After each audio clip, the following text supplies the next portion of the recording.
کس دین پر چل رہے ہو، کس شریعت کو مانتے ہو، کس قرآن پر چلتے ہو، کون سی تمہاری توحید ہے، کون سا تمہارا راستہ ہے، کس کو سجدے کرتے ہو، تمہارے بالوں کی چٹیا کس کے نام پر چھٹی ہوئی ہے، لاکھوں روپے کا مکان بنانے کے بعد اس کے سر پر کالی ہنڈیا کیوں رکھی ہوئی ہے، ہاتھ میں منکے کیوں پہنے ہوئے ہیں، پیروں میں زنجیریں کیوں جکڑی ہوئی ہے، ٹوڑی گاڑی خریدنے کے بعد اس کے سامنے جوتی الٹی کیوں لٹکائی ہوئی ہے، پوچھا سیدزادے نے یہ جوتی کیوں لٹکائی ہے، مشرک کا بیان تھا اس سے ایکسیڈنٹ نہیں ہوتا، یہ کالے کپڑے کیوں باندھے ہوئے ہیں، نظر بد سے بچتا ہے، کالی ہنڈیا مکان پر کیوں ہے، کوٹھی کو نظر نہیں لگتی، ہاتھوں میں کڑے کیوں ہے، اس سے انسان بیماریوں سے بچتا ہے، انگوٹھیاں کیوں پہنی ہوئی ہے، یہ پتھر عتیق نفع اور نقصان کے مالک ہے۔ اور لوگوں یہی تو ابو جہل کا عقیدہ تھا، ابو لہب کا عقیدہ تھا، محمد کریم نے اس عقیدے پر ضربے لگائی، اس عقیدے کو توڑا،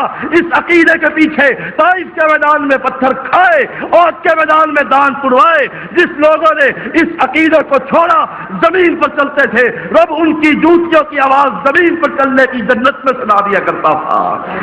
لا الہ الا اللہ بھی پڑھتا ہے، یا رسول اللہ بھی کہتا ہے، لا الہ الا اللہ بھی پڑھتا ہے، یا علی مدد بھی کہتا ہے، لا الہ الا اللہ بھی کرتا ہے، ڈولے شاہ کے چوہے کے نام پر بالوں کی چوٹیاں بھی چھوڑتا ہے، لا الہ الا اللہ بھی پڑھتا ہے، گاڑی کے سامنے جوتی بھی باندھتا ہے، لا الہ الا اللہ بھی پڑھتا ہے، پشتن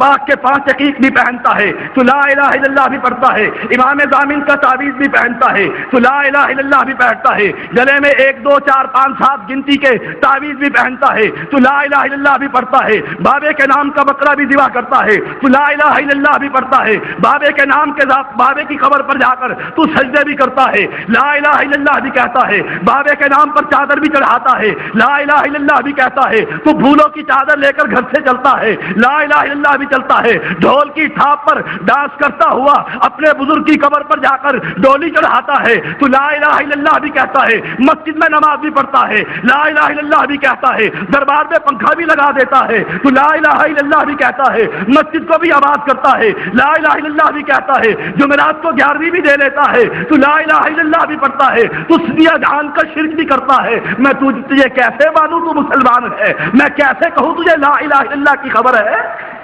قرآن کیا کہتا ہے؟ الہم ارجل یمشون بہا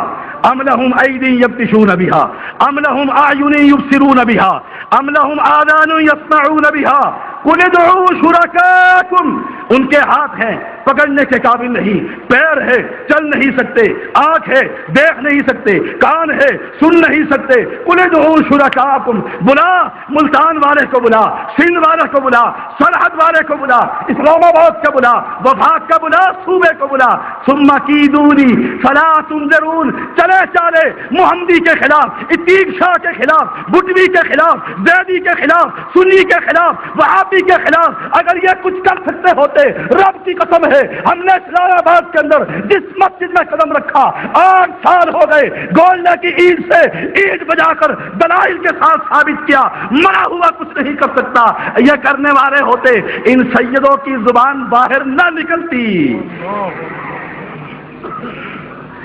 بکواس نہیں کرتے، گندی زبان استعمال نہیں کرتے، دلائل دیتے ہیں۔ شاہ صاحب کے 2 ہاتھ ہیں، الہم ارجل یمشون بہا، پیر ہے، لنگڑا پیر تو نہیں نا، کانا بھی نہیں، اندھا بھی نہیں، بہرا بھی نہیں، ہاتھ ٹوٹا والا بھی نہیں، یہ بہت کامل پیر ہے۔ پوچھو اس سے، قرآن کہتا ہے قل ادعوا شرکاءکم ثم کیدونی فلا تنظرون، پھر مہلت نہ دو، ایک وہابی بھی پاکستان میں زندہ نہ رہے، کوئی رہ سکتا؟ اور نہیں،